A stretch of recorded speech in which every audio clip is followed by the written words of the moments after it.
I thought I saw a lot of potential in her, and I was ready to send her to training and this, that, whatever, because she's been in the industry for a while, but it just didn't fit the culture. Fitting in is going to be a big deal for me because we're small. And I'm, I don't have time for it. I don't have time to babysit anymore. The following program features a bunch of doofuses talking about the automotive aftermarket. The stuff we, or our guests may say, do not necessarily reflect the beliefs of our peers, our sponsors, or any other associations we may have. There may be some spicy language in this show, so if you get your feelings hurt easily, you should probably just move along. So without further ado, it's time for Confessions of a Shop Owner, with your host, Mike Allen.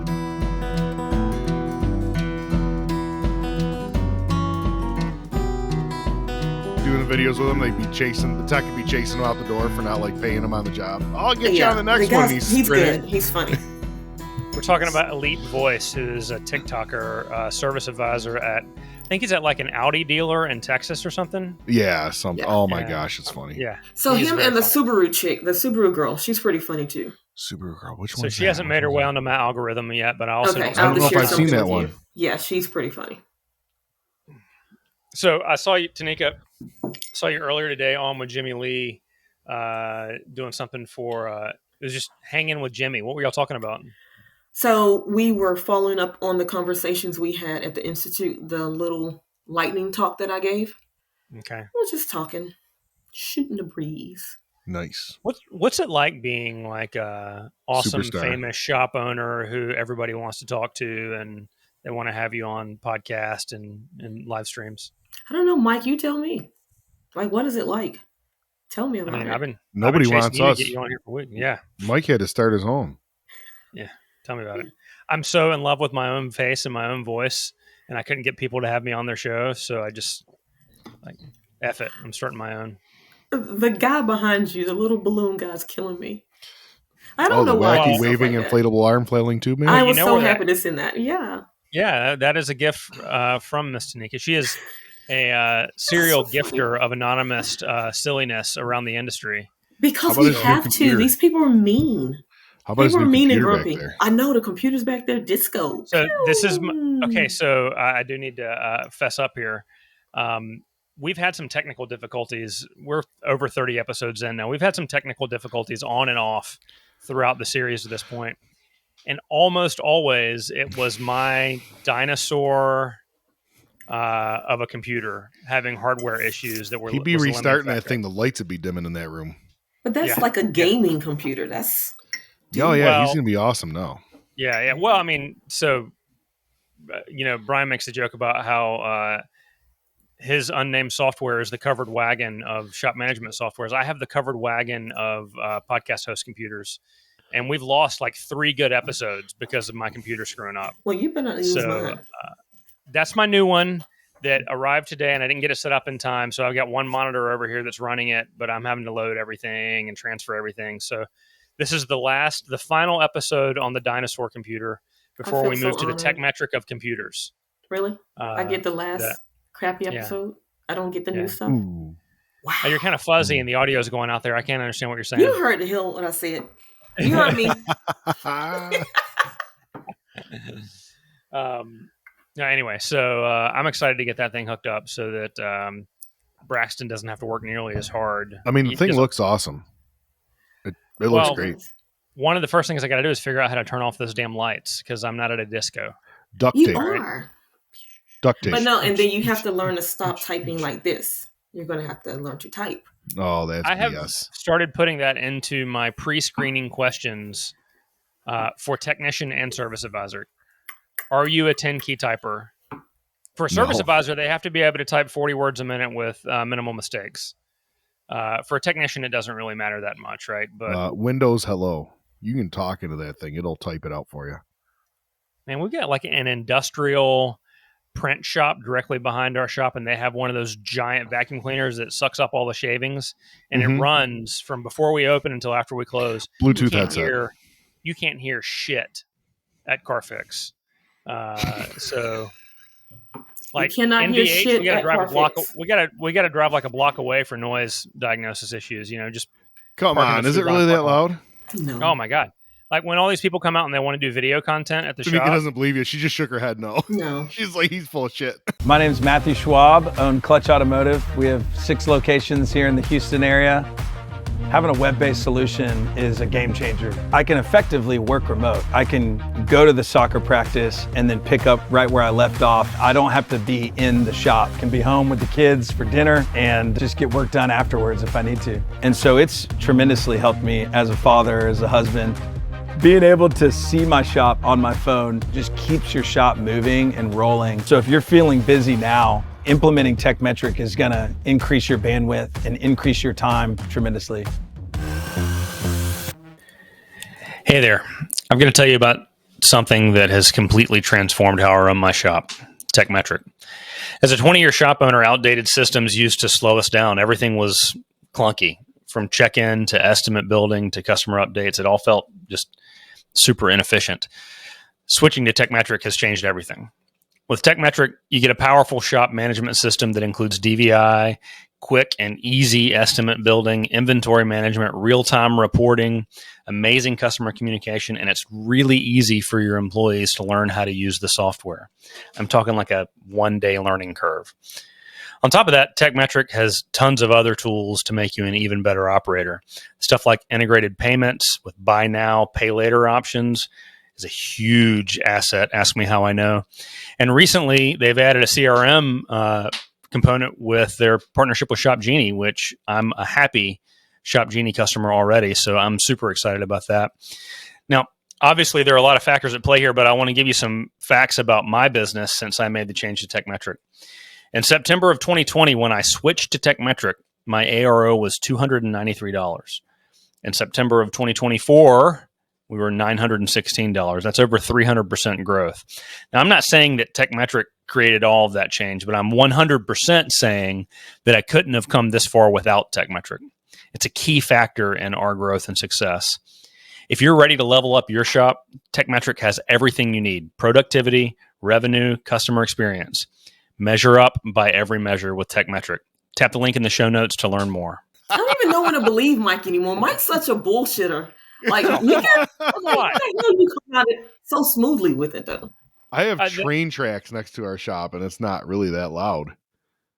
I mean, it's because there's normally not a train there, right? That is true. There's never a train on it. If there was a giant turbo diesel engine parked just idling there all day, that'd be a problem, right?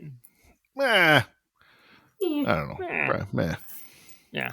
Sounds Are like they turbo diesels? Is that the right word? Yeah, they got turbine chargers. Yeah, they're diesel electric. I don't know. Whatever. Diesel electric. They got a turbo. They're big engines. Yep. Big engines, big turbos. Yep. You know, one of the reasons that I wanted to have Tonnika on was because she also is not a technically minded person, and I feel like we're drifting into we're getting way too technical with these conversations lately, bro. We got to get back to the evil shop owner mentality. I know. I'm terrible. And Tonika's definitely evil. Yes. In that capacity. Yeah. I heard. She's open like 32 hours a week. What are your hours? I know you're Monday through Thursday. Monday through Thursday from 7 to 5:30. We leave at 6. Well, they leave at 6. I leave when I'm done. From 7 to 5:30, is that what you said? Mm-hmm. Well, that's pretty long hours. So those are evil shop owner hours per day, but you just got to stretch it out to 7 days, girl. Come on. I'll do better. Now, if I can get a team, if I can get somebody that I trust, I would open up on Fridays again. Possibly. You're just not willing to do it. I'm not willing to do it anymore. Dude, I've been doing this way too long. Like, COVID spoiled me, and then I felt really good that I can spend that time with my kids. Yeah, and like Fridays. Like, it's just crazy. I'm going to have some Gateway Fridays this summer. Because even if when I was open 5 days a week, I still did the really long days. We got there at 7 to get ahead of all the things. And I was staying late, saying yes to a bunch of crap that I shouldn't have said yes to. It was just say yes. Tractor tires? Yes. Wheelbarrow tires? Yes. Yeah, exactly. I was saying yes to that crap. How about a 20 motor work? Absolutely. How about a 2020 Morgan Roadster? I don't even know what that is. I don't even know what that is. It's a kit car. Would you say yes? No. Oh.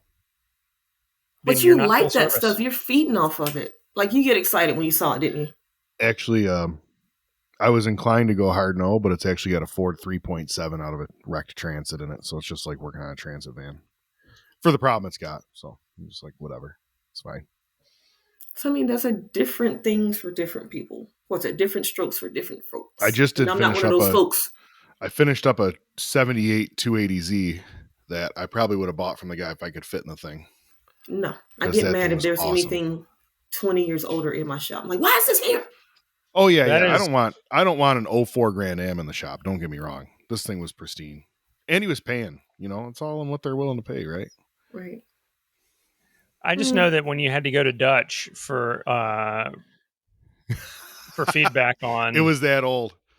Yeah, I had to phone a Dutch. I said, "Listen, Dutch." I said, "This is what I got here. Tell me I'm on the right track." 1907 Wright Flyer. I'm like, who's the oldest person I know that'll know about this? Dutch. Y'all can't keep talking about Uncle Dutch like that.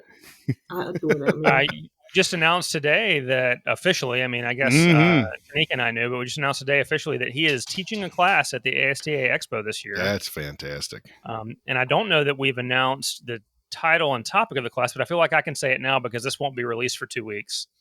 So his classes show you so you want to be a shop owner, and it is specifically geared at technicians that want to branch out and open their own shop, or that have branched out and opened their own shop recently, and they're realizing that they don't know what the hell they need to know about being a business owner. And so I think that's a dynamite class. I'm just going to post up in front of the door and make sure none of my guys go into it.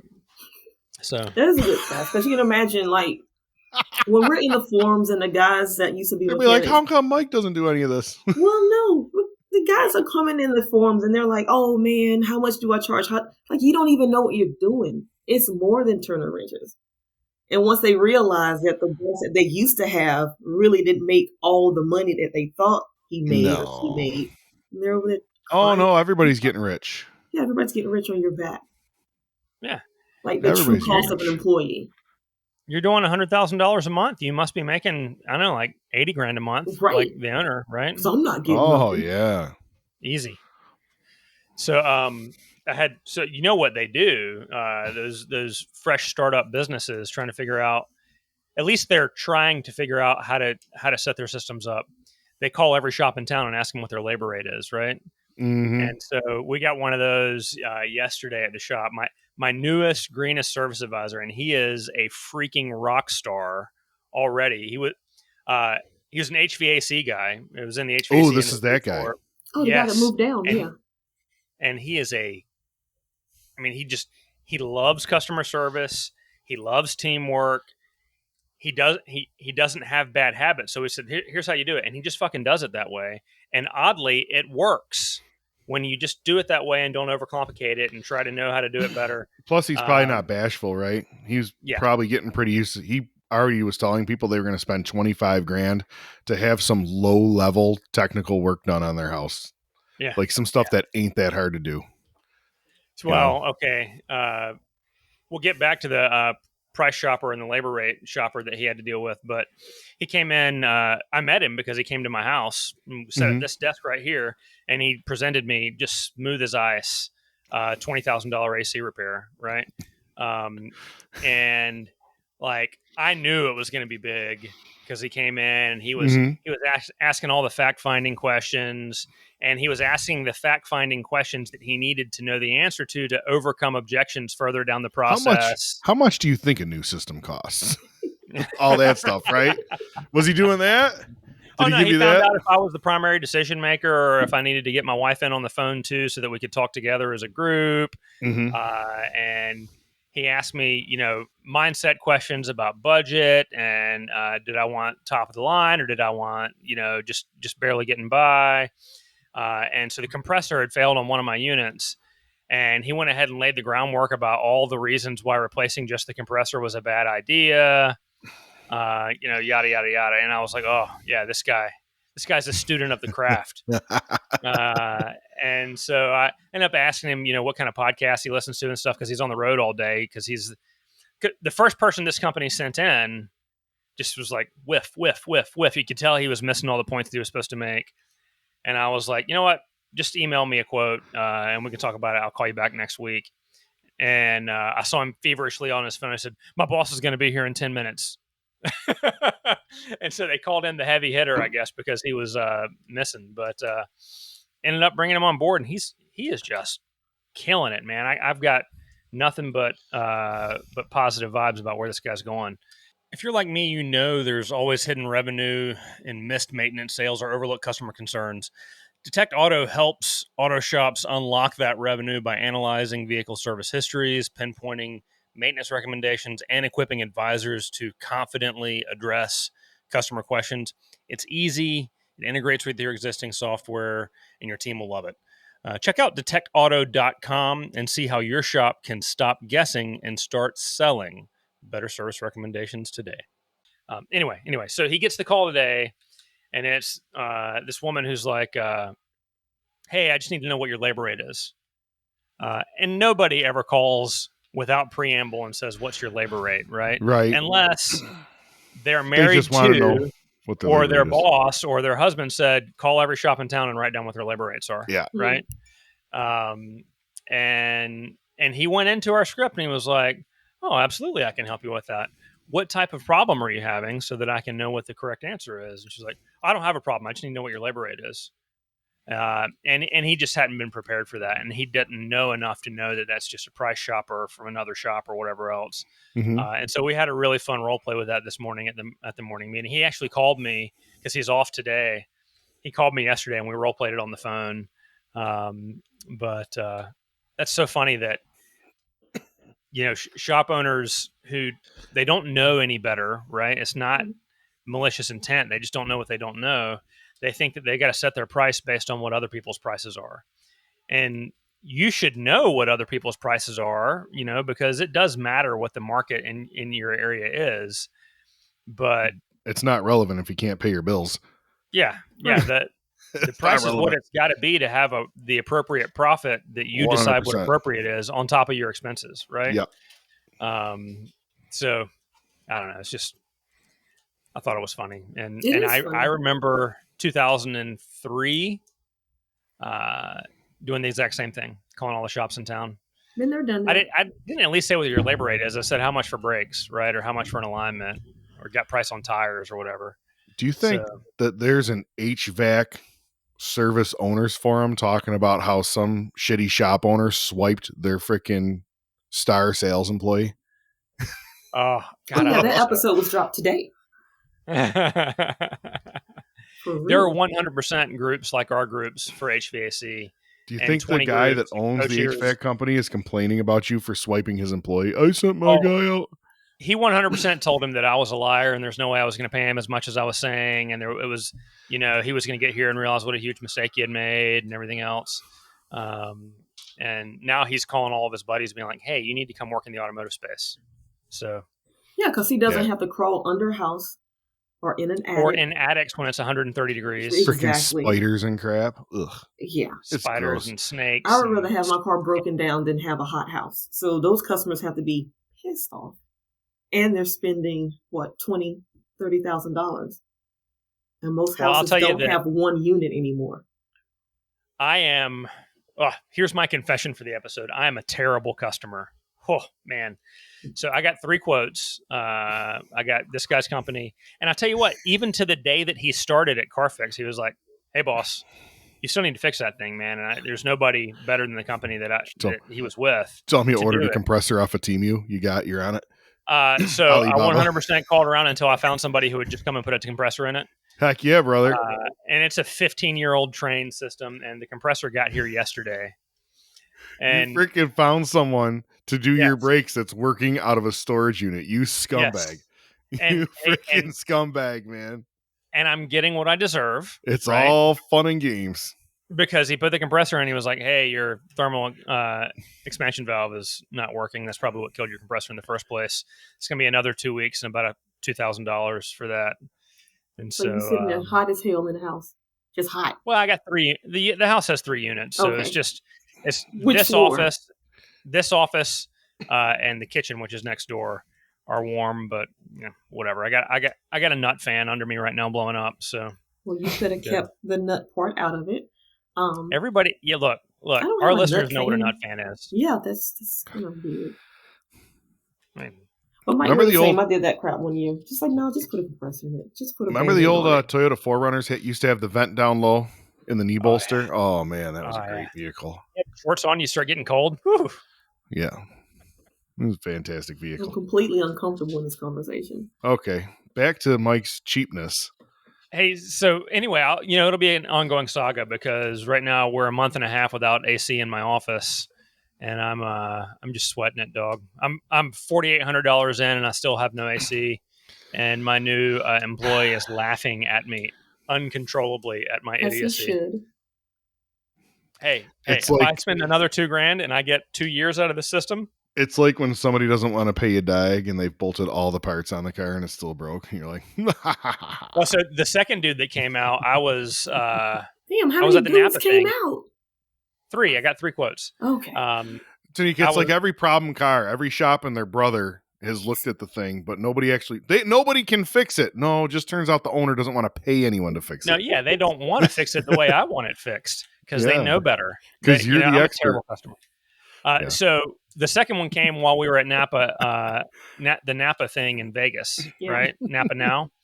And so Amanda was talking to him, and she really liked this guy, and he had the charisma going on her, and she was ready to write the check, and I was like, no, girl, And so, he's overcoming the objections, right? And he gets her on speakerphone with me, so they're in my kitchen sweating. Because he didn't want to go in the living room where it's 72 degrees. He wants to make sure he stays in the pressure point in the kitchen.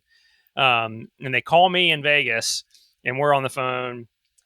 And dude doesn't know, right? But he's like, this is like if you've got like an old Honda Accord with 250,000 miles on it, and it needs $3,000 worth of work, and the car is only worth $3,000. You're not going to spend $3,000. I would You're gonna totally go get a buy new a car, $3,000 Accord and put $3,000 into it and drive it for the next 25 I was like, years. bro, that is the wrong analogy to make with me because I do that shit with people every day because I don't sell new cars. Cheaper to keep her.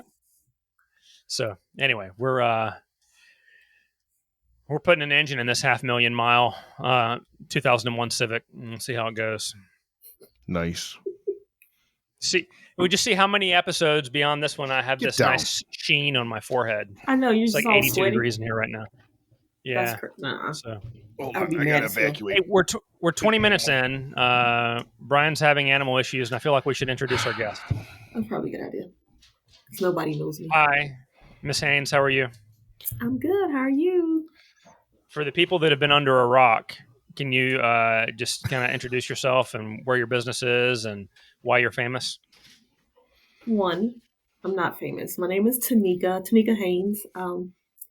Run Brown's Automotive in Chapel Hill, North Carolina. Second generation shop owner. And second in command to Mike. He's the famous one here. Actually, third. You two are the dynamic duo. No. I'm just glad to be on the show. I'm glad to be invited. I have another confession to make, and I apologize. Uh-oh. I thought we were recording with Memby today. I thought you were Memby, and I'm sorry. We get that a lot. Oh, that's not right. We get that a lot. I mean, I'm so glad that I know and love her because that What kind shit of can be BS aggravating was as that, crap. Mike? Like, we look nothing alike. It's hilarious. There's no similarities. None whatsoever. I mean, it's funny. We'll be in the same room and she'll send me a text like, hey, yes, somebody thinks I'm you. It's like, seriously, people? So we should get on a podcast together and prove that we're two different people. You ever just if we do that, play can I it switch your switched on names up? purpose? We should do that.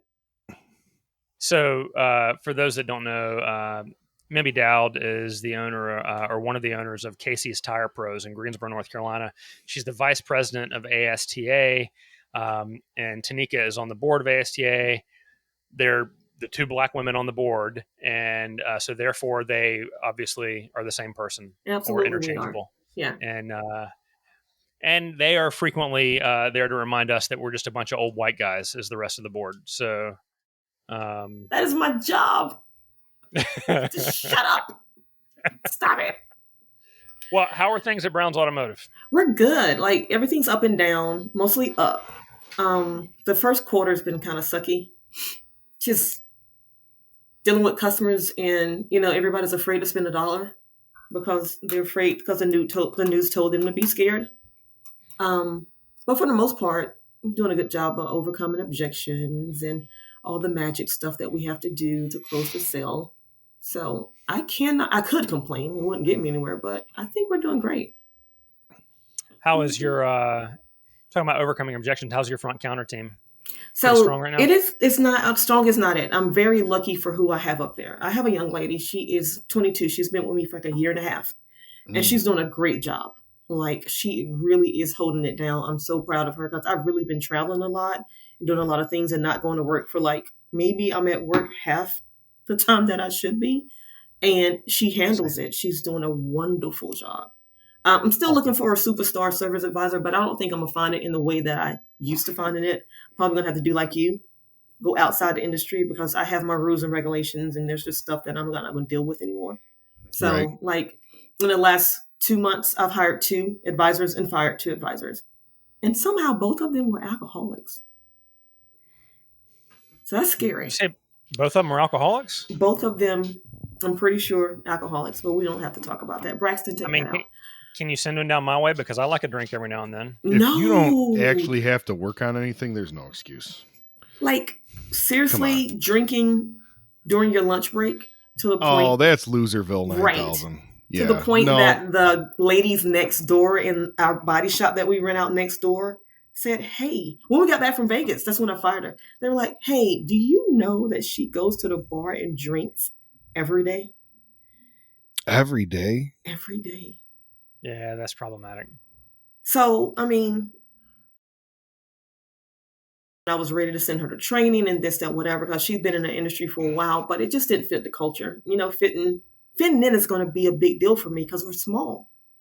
And I'm, I don't have time for it. I don't have time to babysit anymore. Train, but babysitting, I'm over it. Yeah. So we're getting along.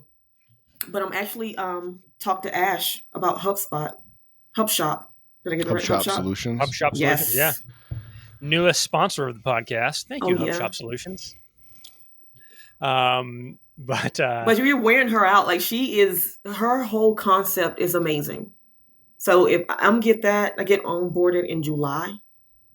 Yeah, that's how busy they are. Is they're backed up big time. The 2 shops that I have using it right now, love it. Love it. The advisors love it because historically I've had them looking up labor and they don't have to do that anymore. I'm sorry, the technicians love that because I've had them looking up labor. The advisors love it because really good advisors typically are really bad at building estimates. There's like that gregarious nature, and then there's the detail focus that is required for good estimating. And never shall the 2 cross paths, it seems like, has been my experience.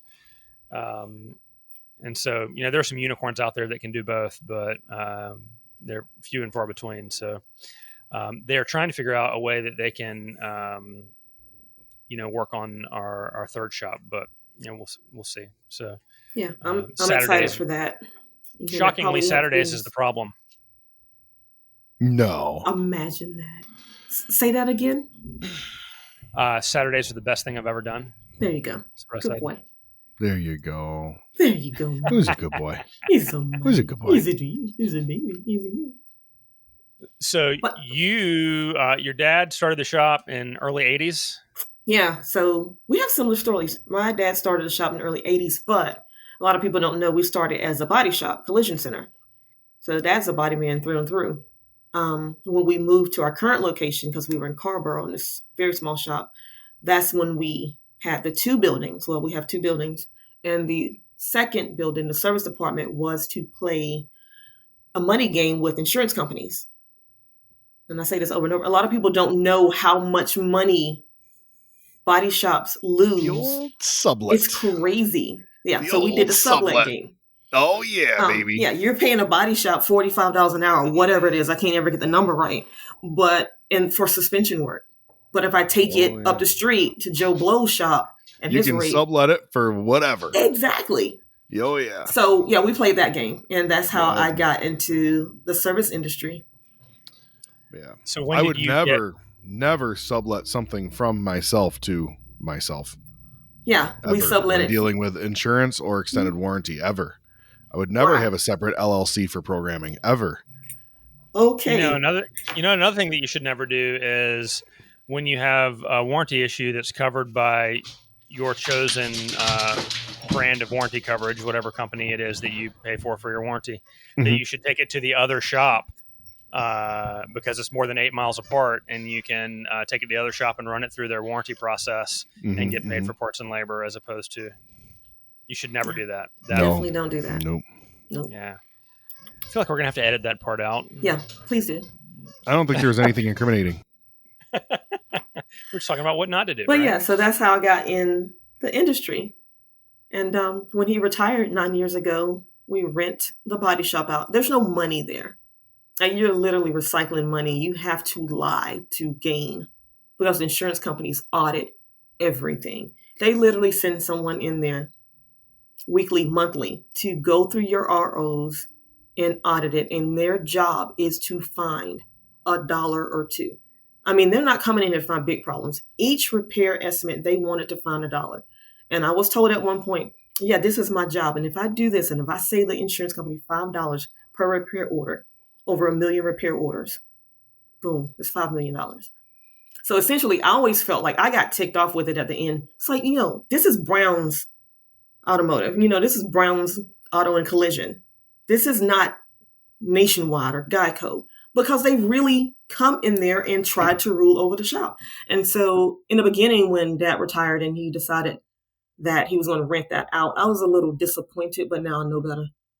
I know so much better. Mm-hmm.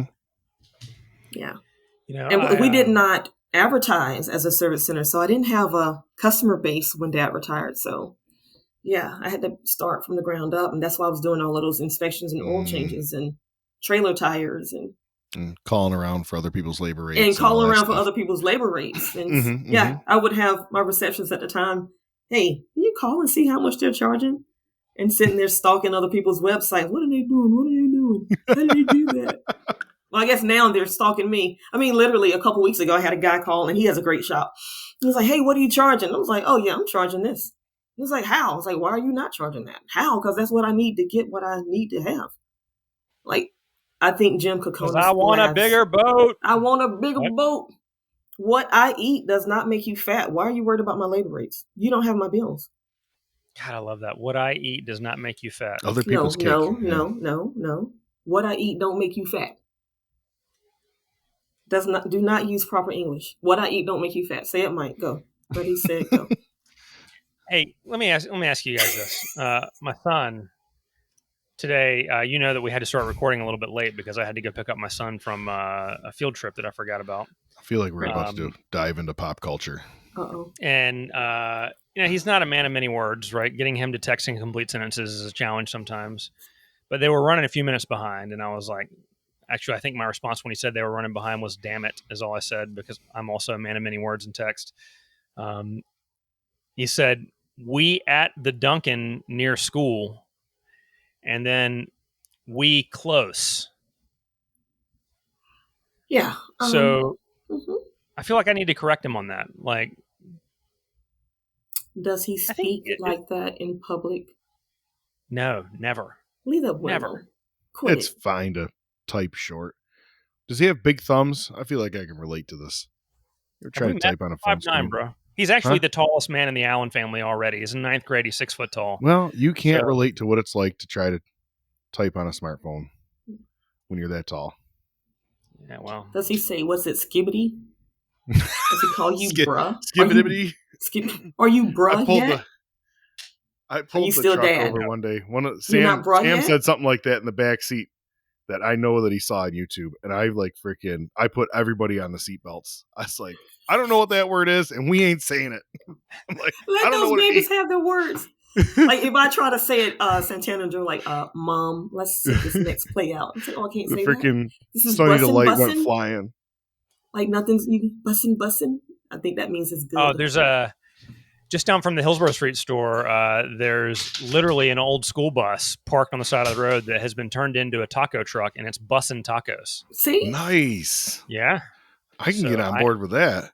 I can imply that bussing means good, right? Bussing is good. Nice. Yeah. And I think I know what gyat is from my 12-year-old. Gyat. I ain't heard that one. That's butt. Oh. That's like a big booty. Gyat. Oh, let me ask Santana about that. I don't know about that one. I feel left out. But yeah, let the kids have their language. Yeah, GYATT. Oh yeah, sure is. That means butt. That's what the Google says. Like a slang term used to describe a person, usually a woman with a large, attractive butt. Oh my God, I'm gonna use it, and then my kids are gonna tell me not to. Like, Mom, please. I'm gonna roll in the shop and try to use it. I don't know how I'm gonna do that. Contextual use examples, bro. Gyat. Did you see that? Whoa. That's a whole conversation that just happened. I knew we were going into pop culture. I knew it was happening. Well, no, your kids are still young, so they haven't started calling you bro. My kids Sam calls me bro all the time when he gets fired up. I'm like, Sam, you gotta clean that stuff up. He's like, bro, I didn't make that mess. I was like, bro, you better get over there and clean that up before you find out. You have to pick your battles with the kids. Yeah. And then talk to him like that. Have you explained to your 10-year-old wrestler what FAFO stands for yet? Sam? No, he's only 7. Oh, he's only 7, but yeah, he's the definition. Yeah. Yeah. You do not. I had to tell his sister freaking ended up crying. His sister's almost 11, and she started messing with Sam, and I'm like, she like came in crying and stuff after she got knocked around, and I'm like, dude, your brother doesn't play. I know he's half your size, but you can't. Like, if you grab a hold of him, it's not going to end well for you. Like, don't because do he that doesn't have to. He doesn't have to restrict anything. He doesn't have to muffle the force because it's his big sister. You just go 100%. He will hurt people bigger than him. I've seen him do it. I've seen him tackle 13-year-olds. He'll just don't mess with them. It's not safe to be messed with. My daughter has her black belt test Friday. It's 3 hours long. So Friday from 6 to 9 is her black belt test. What is it? Is it Taekwondo or what is it? What's she do? It's a belt factory karate place for kids. Okay. Okay, that might be oversimplification. But I feel like that to a degree it's a belt factory because they haven't really challenged them. But this is the first one where they're like, look. It's a belt factory. Yeah. I thought that was the name of the business. I hope the baby does not listen in on this. How hard she works for this damn belt. Well, she's having to work hard for this one, right? Because they said, there's no guarantees on this. You've actually got to, know all your forms, and you got to be able to do like their physical requirements, push-ups, sit-ups. You got to run a mile in a certain time frame. You got to spar. You got to use the different weapons or implements or whatever. And pass or not, I think we're pulling her out of the studio and putting her in one where they actually run more you through challenging. The course. Yeah, and I hope that it will be a positive wake-up call for her because it's been kind of a participation trophy experience to this point. Because they just want our checks to keep clearing every month. So yeah. So what do you That's kind of jaded sounding of me. Well, she's one of the reasons that I want to put her in a real karate gym or whatever is because she thinks she's a badass. Gym, but not the karate gym. I think it's the dojo. You ever watch Napoleon Dynamite? Rex Kwon Do. She's a badass, and she comes and she starts like picking at her brothers, and then they fold her up like a lawn chair, and she's all shocked. I can't believe it. You mean I'm not a ninja warrior? No, I'm not an actual ninja. Yeah, she got. So it? You might know karate, but I know crazy. All right, so I think we're all going to Tools next week, right? Yes, and I think this comes out immediately after Tools, so we'll have to have a reaction video post Tools. But I'm excited about it. And me too. One thing that I realized is I have 2 crazy jackets to wear to Tools, and I had them hanging on the back of the chair that was right over here, and they're missing. So did you take them to get them? I thought you had to go get them Altered. Nah, I haven't done that yet. So But we leave Ling's like tailor next week. shop at Crabtree is like you drop it off at 10 o'clock in the morning, you pick it up at 2 o'clock in the afternoon. You know, Okay. they don't mess around. Well, that's fancy. Yeah. But they're missing now. So I'm guessing that my mother found them while she was here watching the kids when Amanda and I were on our cruise. And I'm just hoping that she didn't like thrift them because that would be embarrassing. Straight to the Salvation Army. What the hell is this? Yeah. Oh, Anyway. gosh. So, Brian, you're teaching a class. That's with what they Jim. tell me. Yeah. Yep. Shit you don't know and how to find out. Mm-hmm. Is that right? Mm-hmm. 4-hour class? 4 hours, yep.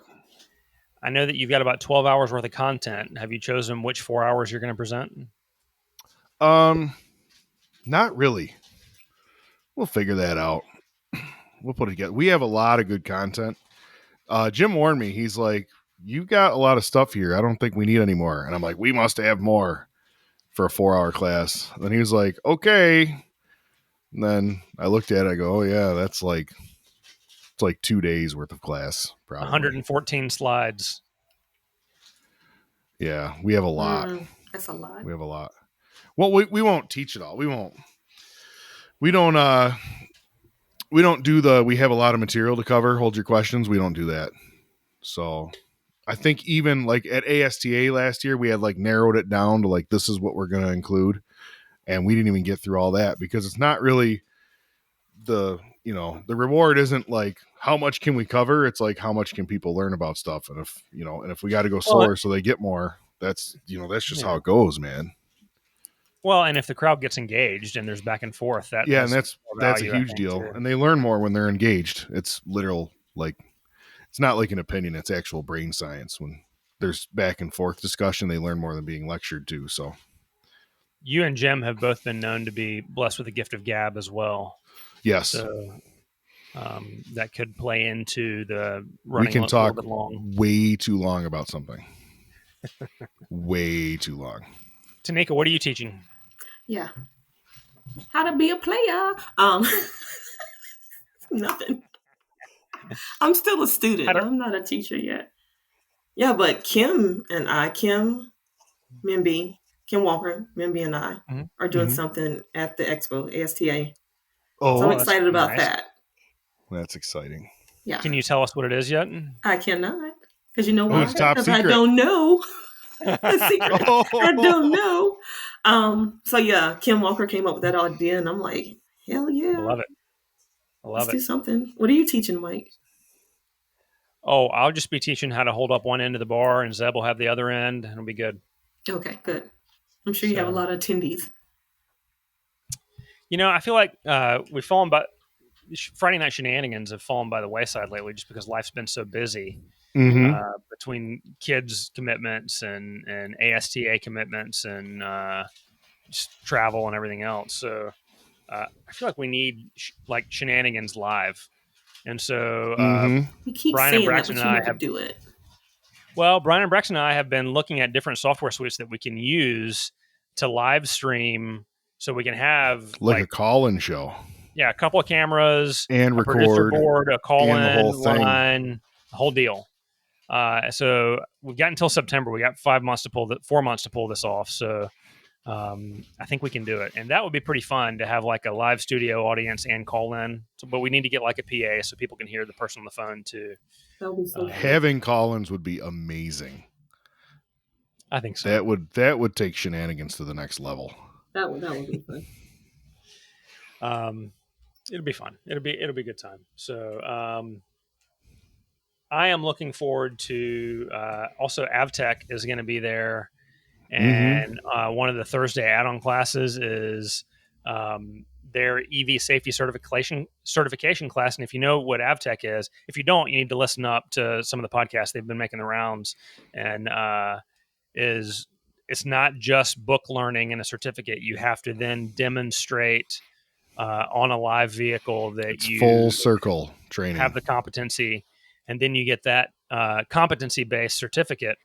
Well, if you attend the Thursday class, then you can sign up for the certification test on Friday or Saturday. and they'll be having those on the show floor or maybe in one of the causeways in front of the classes. So we're going to have an EV out there roped off, and you come in, you sign in, and you take your test there, and you get your certificate and you walk away, or you don't get your certificate if you fail, right? Because this is not a belt factory. This is not my kid's karate studio dojo. Has anyone done that before? What we're doing? It's never been done. Not at a trade show that I know of. And we're gonna have licensed TIA certifications happening there, so you can come in on Saturday and take a TIA class and come away with your TIA certification. For those that are heavy in the tire world or looking to get into the tire world, that's a valuable certification also. And so we're trying to really kick it into another gear about you're not just going to come and listen to a sage on a stage. You're going to get interactive classes. You're going to get hands-on classes. Jim, Brian, do you know about Jim's class that he's going to do with the circuit boards? Yeah, I got roped into it. Oh, so you're going to help him on that? That's going to be freaking awesome. You're going to have. I think I'm roped into like 16 hours of classroom. Well, stuff. you better save some time for fucking podcast work, buddy, Ro. Talk to my manager. And shenanigans and hangovers and hangovers and lobby talk. I mean, yeah, Jim. Yeah, he's doing the him and Jim Wilson, I think, are teaching that electrical, right? They're doing the electrical class with the circuit boards and the meters, like the live board training, which is if you've never done that before, 20 workstations set up. Yeah. I brought one of our young guys. He was 19 years old. I brought him to a class like that one time that they did locally, where they had the boards with the little fuel injector on there and everything else. And it was just a meter class. And that kid, I watched him make more strides in that class, understanding how that worked, than any other electrical class I'd ever brought anybody to. That's cool. And that was 8 hours of instruction. That was like two nights after work. And it was, it was just a great class, man. And man, when they can take a meter and they can start touching stuff and they can understand, okay, we're going to put this resistance in, watch what happens. It's part of the doing, right? It's more than just the slides. I think I just shared that, the learning pyramid the other day. Like if you can get people talking and then you can get them to do something, I mean, they're learning and they're retaining far more than they would have just. Yeah, as Jim will talk about, you reduce the forgetting curve significantally, right? Yes, yeah. You flatten it out. So one requirement of that class is that you have to bring a functioning meter to class with you, because they're supplying the boards and the test equipment and everything else, but you have to have your meter so you can learn how to use your meter in class. You think they'll let me carry a meter in a carry-on? Maybe ship it to us. We'll hold on to it. I got a couple I could bring. I got a couple spares I could bring in case. We need to have a class sponsor who supplies meters, and then you can buy the meter that you've learned to use. Right. And, that would be cool. Yeah. Who's sponsoring? Who's a tool? Who's not a tool? I'm sorry. Who's a parts vendor that's sponsoring? Lucas Underwood is a total tool. No, who's the major parts store that's sponsoring it? Okay, well, I mean, so we've got Napa is bringing their A game. And it also looks like about Napa. Sure. Napa has rebranded the Carlisle brand, and they've switched some suppliers. They're bringing the Carlisle truck to the expo. Carlisle's got meters, so who do we got to call? Ooh, wow. Tonika's making notes over there. I like it. Because if they can say, okay, you can use these 20 meters in the class, and would you like to buy this at the end? Yeah, great deal. And I kind of nerd out on tools, as you could imagine. Like, that's kind of my thing. Some of this Carlisle stuff is bought from the same people who manufacture stuff for other major tool trucks. So you're getting a Napa branded tool.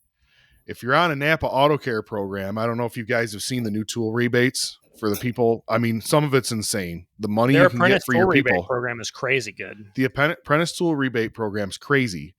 And then they're getting not necessarily Snap-on hand tool level, but other tool trucks that come around. Most of those are rebranded tools.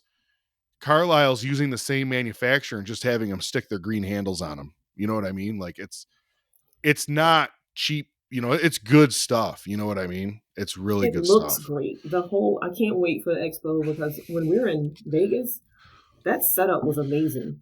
Yeah.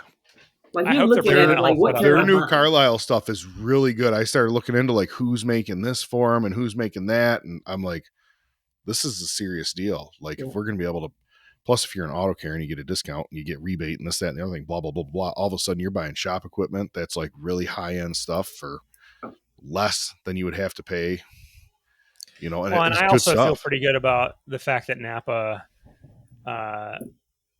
more so than some of the other really big national brands, tends to support the independent aftermarket a little bit more 100%. heavily. Yeah. 100%. You know, they all have outreach programs and that kind of stuff for the aftermarket. But Multiple in some markets. I think we have 2 different outreach programs for the aftermarket in our area. You know what I mean? We have BDG and, well, I guess the other one's not really associated with Napa. My Napa salesman runs the other group, but it's not really. I don't think well, it's Napa's BDG deal. is Napa's Auto Care branded 20 group, right? Yep. Yeah. Okay. Yeah, they're having a 'Cause big event at Buffalo Riverworks, June 28th up here. So that's what I was hearing about. I was worried, or at Napa now in Vegas. I was like, oh, that's cool. I should see what ticket I jump through to be a Auto Care Gold, right? And one of them was you got to be in one of their BDG groups, and I'm just in too many damn groups already, man. I got a 20 you don't group. actually have to go to the meeting. You don't have to go to the meeting. You don't actually have to go to the meetings. You don't have to go to it. Just sign up for the group. You don't have to go. We'll edit that part out. Yeah, you worse. You don't have to go. I'm going to the one at Riverworks. I just happen to be busy the other 12 meetings a year. I like that save. Good save. Yeah. Nice. Yeah, man, I'd really love to go, and I really love Napa's products, and I love them so much that I keep buying them, and I talk about how great their tools look now, but I'm not, I'm just busy 12 meetings a year, but I do have time to go to the party with the drink tickets and the pizza and stuff. I got time for that one. Some evil shop ownership right there. Yeah, so very proud of you right now. Hey, there's something that we got to get to, and I don't want to let the whole episode go by and forget about it. If you haven't been listening, I don't know, 8 or 10 episodes ago, there was a tangential conversation about Brian selling feet pics on the internet. Brian, could you give us like the 90-second recap of that real quickly? I bet somebody that people are so stupid that even I could make money selling feet pictures. So in a drunken stupor, I took pictures of my feet and put them on a website called Feet Finder. And sure enough, I got like $150. $100, $50 was the bet that you won. Correct. I got $100 worth of feet picture purchases over the course of, I mean, it really fell off after like the first 2 months, and $50 that I won on my bet. So, I think I can get more. So, and you also got a special request submitted, right? Yeah, somebody wanted me to smash my feet around in cream cheese. Did they offer you a specific amount of money for that? You know, hold on. Let me see here. I don't know. Hold on, I can just go in my email. He's pulling up his feetfinder.com account on his phone. Finder app. Let's pull it up. It was 10/7/2024. Oh yeah, I was offered money. How much? It was $25. I mean, it would cost that much for the cream cheese, right? No, I did not do it. Now you go to the Aldi store. You go to the Aldi store and get yourself some cheap cream cheese. Probably get the job done for $3-4. Oh, really? Okay. So I mean, there's a return on investment there. Return on investment. You think it's good for your corns, or? I don't know. It could be moisturizing. Yeah, that's what you tell yourself when you weep softly into your pillow at night. So anyway, we told this story a month or two ago. We talked about it when we were at the NASCAR or NASCAR Technical Institute. I think when we were recording, we talked about it. And about 2 weeks later, I got a voicemail left on the confessional line. Oh, gosh. And if you don't know, we have a phone number that you can call in, 704-CONFESS. You can call and leave a voicemail and just tell us that we're idiots, or tell us what went wrong at the shop or whatever else. But it turns out that the person who paid for your feet pics No, that's not true. Is a listener of the program. There's no way. That's lies. They called in. That's lies. And left us a voicemail. So I want to play the voicemail right now for you. And Brian has not heard this voicemail. I haven't. Oh my God. I've heard of it, but I have not heard the voicemail.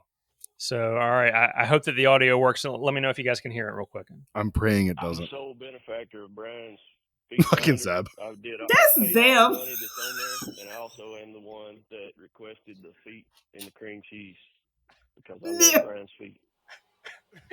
Because I love Brian's feet. I love Brian's feet. I'm going to text him right now. Come on, brother. I thought I'm the sole benefactor of Brian's Feet Finder. And I 100% believe him. That he's actually talking about buying a whole bunch of lifts. He texted me this thing. I'm going to be like, use your sole benefactor money. Use your soul, S-O-L-E. Soul, yeah. Is that how you spell soul of the foot, or is S-O-L-E? Yeah. Yeah. Okay. Yeah. So anyway, so I wonder how much I could get. That's stuff to buy. I mean, like, do you have a profile? How did he know it was your feet? How did he know it was your feet? He knows the story. He knew the story. He's known the story for a long time. So he had to go through a catalog of feet and say, "Oh, those are like Brian's feet." Does it have like where you're from? Does it have like New York in it? No. Can you read us your profile description on Feet Finder? I will not. I could have a bunch of weirdos looking. Man, I already got Zeb's probably spending night and day probably trying to find it. If you're listening to this show and you have some free time and a foot fetish, please do what you can on feetfinder.com to find Brian's foot profile and send it into the confessional so that we can share that. That would be greatly appreciated.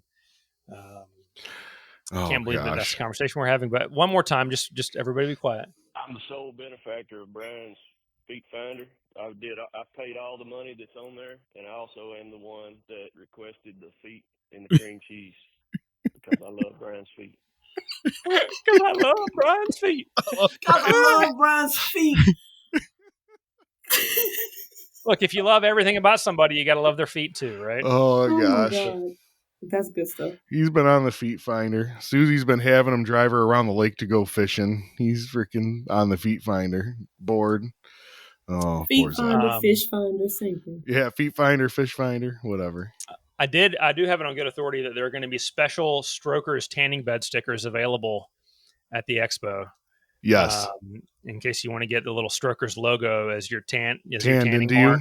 you. Yeah. I heard. I think we were in the same group chat. I heard that. Yeah. You'll be able to get Strokers Diesel tanned onto you. He's tanning a marketing bed genius. not included. Worldwide. Marketing worldwide domination. Worldwide domination. Well, I feel like we've had a lot of really valuable conversation and added a lot of quality to the industry over the last 8 minutes. We did. Yep. Yeah. Specifically the last 6 minutes of this conversation. That was outstanding. Tools is going to be awesome. ASTA Expo is going to be awesome. Brown's Automotive in Chapel Hill, North Carolina will be awesome when they open on Fridays. Feetfinder.com, find Brian's feet. I think that's a pretty good summation of the episode, yeah? And eventually we'll get you some damn AC.